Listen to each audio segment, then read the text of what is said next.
नमस्कार, मैं कमलेश कबीर आपका एक बार फिर स्वागत करता हूं इस नए एपिसोड में।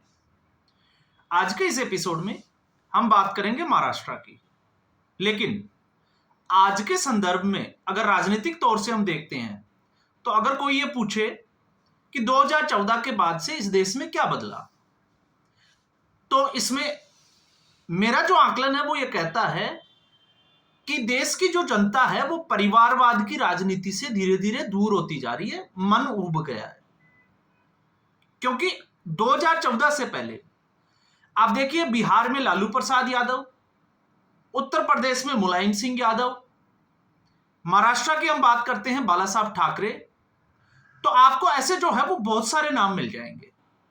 लेकिन 2014 के बाद में, क्योंकि पहले जो इनकी जनरेशन थी वो अब जो है वो इस दुनिया में नहीं है, और अब जब परिवारवाद की राजनीति में इनके वंशज इसको आगे बढ़ाने की कोशिश कर रहे हैं, तो जनता जो है उसमें उनकी स्वीकार्यता जो है वो जीरो हो गई है, हम सीधे तौर से कह सकते हैं।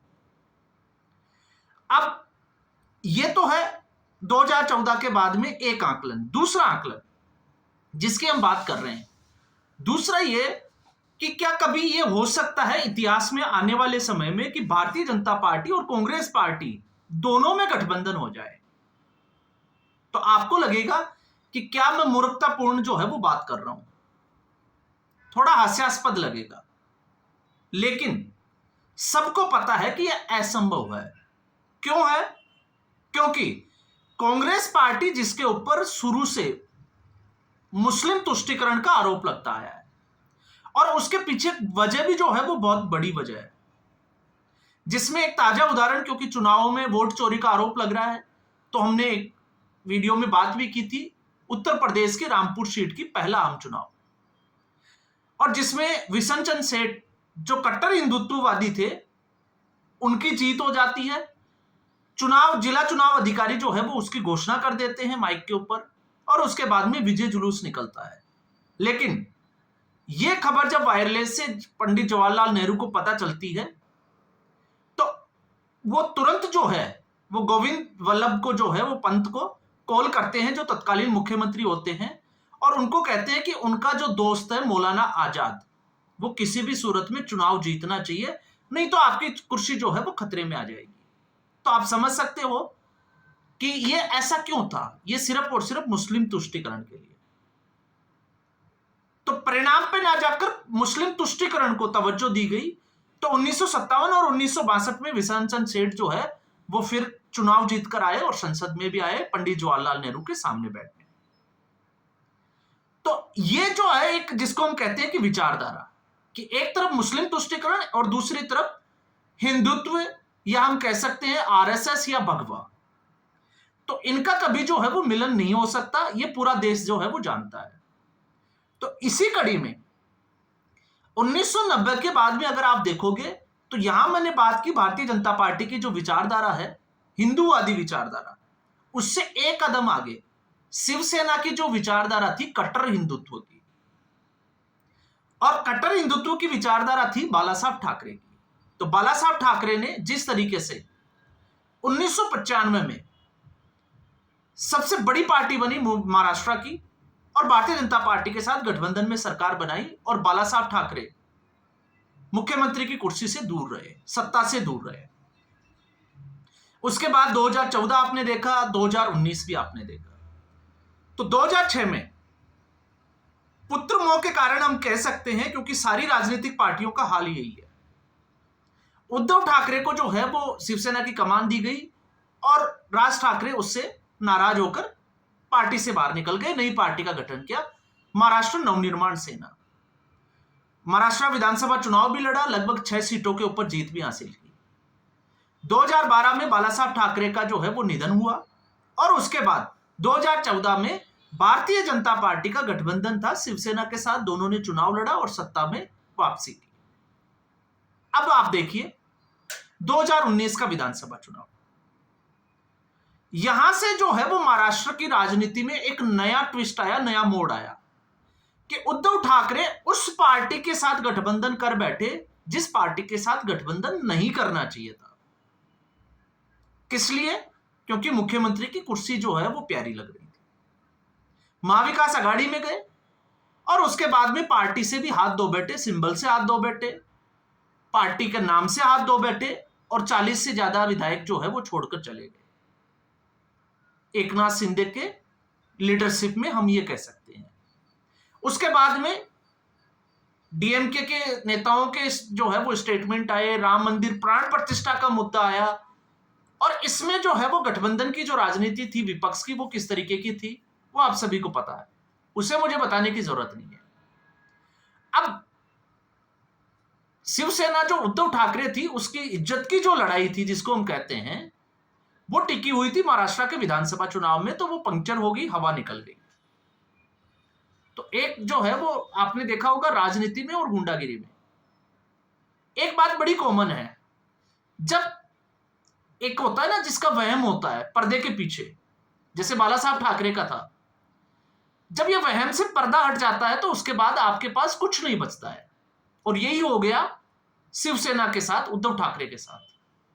पर्दा हट गया और जनता का जो वहम है वो दूर हो गया, तो जनता दूर होती चली गई। अब आप देखिए बाला साहब ठाकरे की जहां इज्जत करती थी, आज उद्धव ठाकरे की, राज ठाकरे की, आदित्य ठाकरे की क्या रह गया? उनको कोई आज सुनने वाला नहीं है। आज के संदर्भ में मैं ये कह रहा हूं। तो अब इससे पहले एक भाषा विवाद को जो है वो खड़ा किया गया, हम उसमें ना जाके हम ये समझे कि उसके बाद निकला क्या।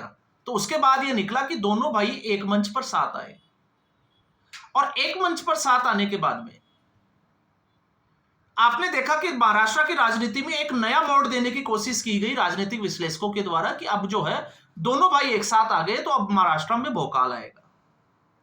अब मजबूरी है दोनों भाइयों की, क्योंकि दोनों को अपने बेटों को सेट करना है राजनीति में, क्योंकि दोनों का कैरियर का तो क्या है वो आप सभी को पता ही है। अब ऐसी स्थिति में चूंकि नगर निगम के जो चुनाव है वो नजदीक है, इससे पहले दोनों ने जो है वो अपनी किस्मत आजमाने की कोशिश की बेस्ट के चुनाव में। बेस्ट का जो चुनाव है वो है Brihan Mumbai electric supply and transport का, जिसमें 21 सीटों के ऊपर चुनाव लड़ाया जाता है। और ये आपको मैं बता देता हूं हाई प्रोफाइल जो सहकारी ऋण समिति है उसका चुनाव होता है। तो अगर आप इसको ये सोचो कि ये छोटा मोटा चुनाव है, नहीं। और इसी चुनाव में जिस तरीके से हम बात करते हैं कि बीएमसी में पिछले 25 साल से शिवसेना का एक तरफा कब्जा, अब चुनाव होने वो अलग बात है। तो इसमें जो है वो पिछले 9 साल से कब्जा था शिवसेना उद्धव ठाकरे जो है इनकी कामगार समिति का। लेकिन अब जो ये बचा कुचा भ्रम था वो भी इस चुनाव से दूर हो गया। तो इस चुनाव में जो कोऑपरेटिव सोसाइटी से जुड़ा हुआ था, जिसके लगभग 15,000 सदस्य जो है वो बताए जाते हैं और ये एम्प्लॉइज है, इन्हीं से जुड़े हुए।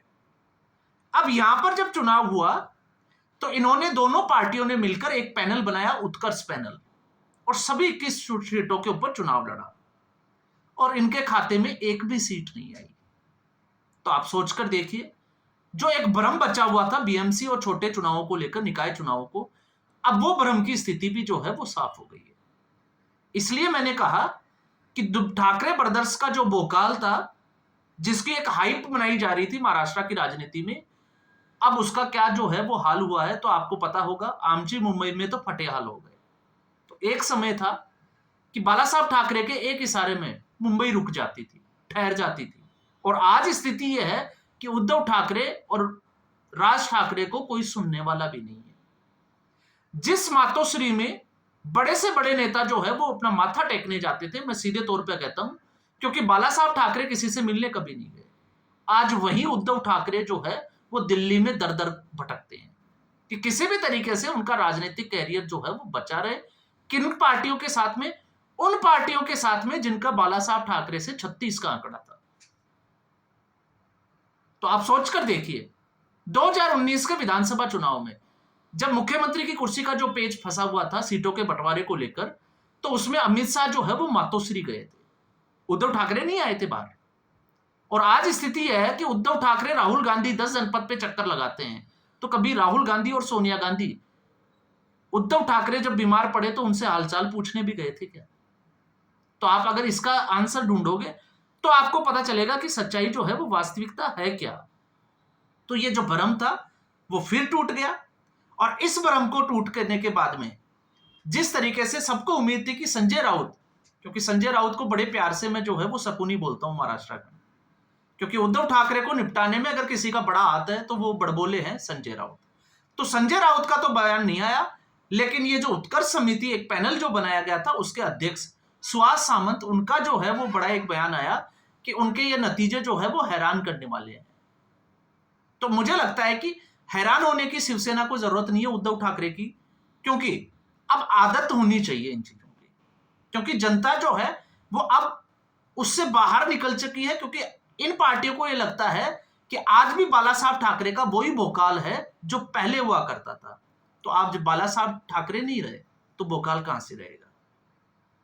और फिर ठीक वैसे ही जैसे ईवीएम और चुनाव में गड़बड़ी का आरोप लगाया जाता है, तो यहां पर भी एमएनएस के जो नेता है संदीप देशपांडे, उन्होंने यह तक कह दिया कि इसमें जो है वो धन का इस्तेमाल हुआ है। तो यह है कुतर्क देना। तो आप समझ सकते हैं कि महाराष्ट्र की राजनीति में ठाकरे ब्रदर्स का जो भोकाल था उस भोकाल का क्या हाल है।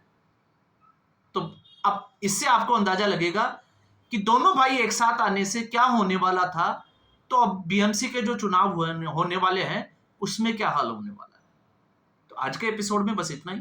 उम्मीद करूंगा वीडियो एपिसोड आपको पसंद आया होगा। वीडियो को लाइक करें, शेयर करें, चैनल जरूर सब्सक्राइब करें। धन्यवाद।